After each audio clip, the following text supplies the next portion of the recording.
Nais mo bang alamin ang mga elemento at bahagi ng maikling kwento? Panoorin ang video ito upang malaman mo. Keep on watching to learn something. This is your teacher She, and welcome back to my channel. Before you proceed, please don't forget to hit the subscribe button, okay? Magandang araw mga bata! Alamin muna natin kung ano ang maikling kwento. Ang maikling kwento ay isang anyo ng panitikan na may layuning magsalaysay ng mga pangyayari sa buhay ng pangunahing tauhan.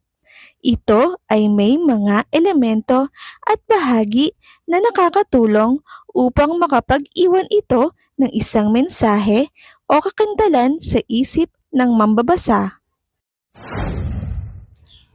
At ngayon mga bata, tuklasin natin ang mga elemento ng maikling kwento. Number 1. Tauhan. Ito ay tumutukoy sa nagsisiganap sa maikling kwento. Number 2. Tagpuan. Ito ay tumutukoy kung anong panahon, oras at saan naganap ang maikling kwento. Number 3. Banghay. Ito ay tumutukoy sa pagkakasunod-sunod ng mga pangyayari sa maikling kwento. Number 4. Kaisipan. Ito ang mensahe o ang kakintalang maiiwan sa isip ng mambabasa. Number 5. Wakas. Ito ay tumutukoy kung paano nagwakas o natapos ang maikling kwento. At ngayon mga bata, narito naman ang mga bahagi ng maikling kwento. Dito, kadalasang pinapakilala na ang mga tauhan ng maikling kwento. Pangalawa, kasukdulan.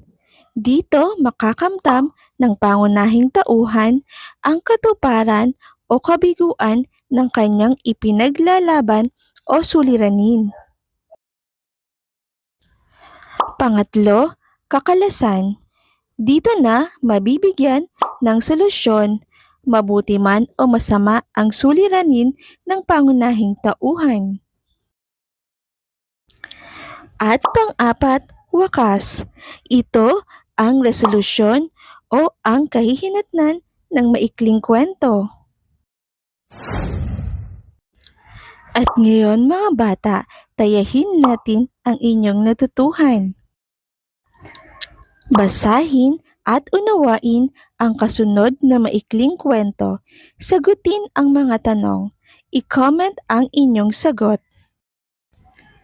Ang mag-anak na langgam ni Arcely B. Balmeo. Tag-ulan na naman. Ang mag-anak na langgam ay abala sa paghakot ng pagkain at hinahakot nila ito papunta sa kanilang lungga. Huwag kayong mag-iiba ng daan patungo sa ating lungga dahil sa may gawing kaliwa ay may kanal, sabi ng amang langgam. Hindi po kami lalayo, sabi ni munting langgam. Abala sa paghahakot ng pagkain ang bawat isa, kaya hindi nila napansing ang bungsong langgam ay unti-unting humiwalay sa pila. Nakakapagod naman ang paghahakot ng pagkain.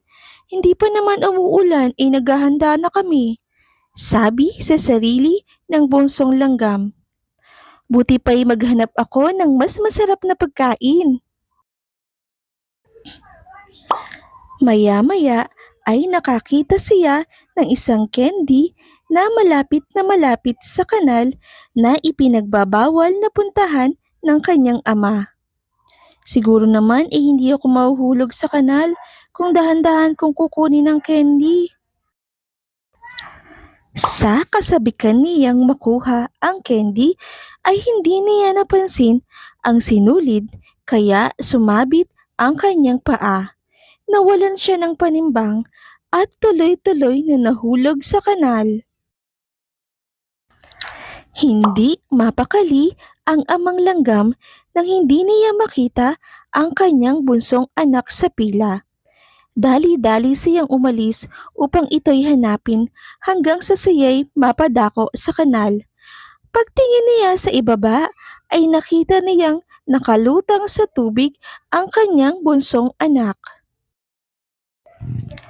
Sa takot na matangay ng agos ang anak ay agad-agad niya itong tinulungan.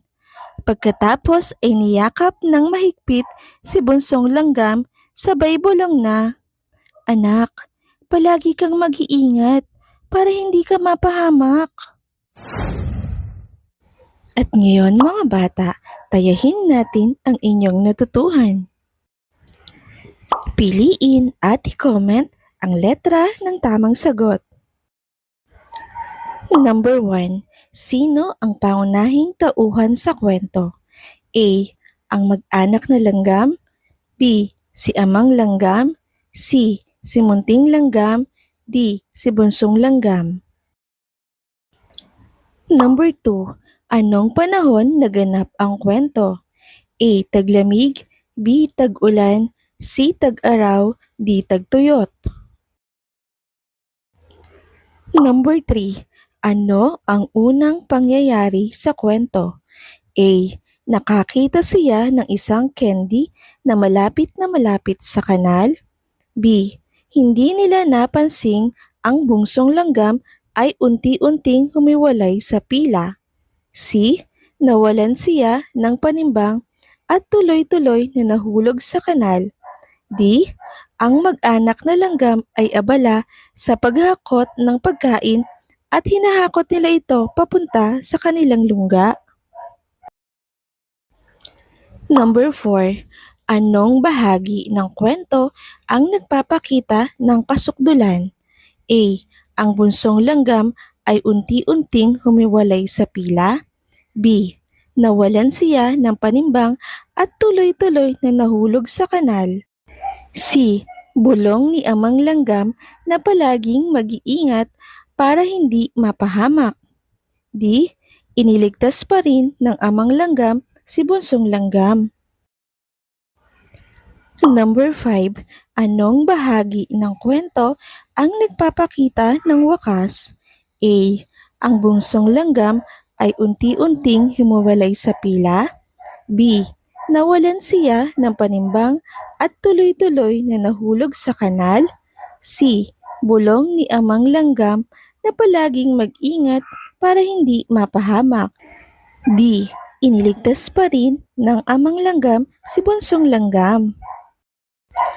Maaaring i-post ang video upang ikaw ay makasagot.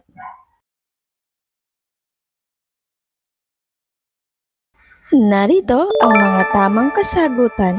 Nakakuha ka ba ng perfect score? Magaling! Thanks for learning with me. Subscribe to my channel for more educational videos. God bless us all. Bye!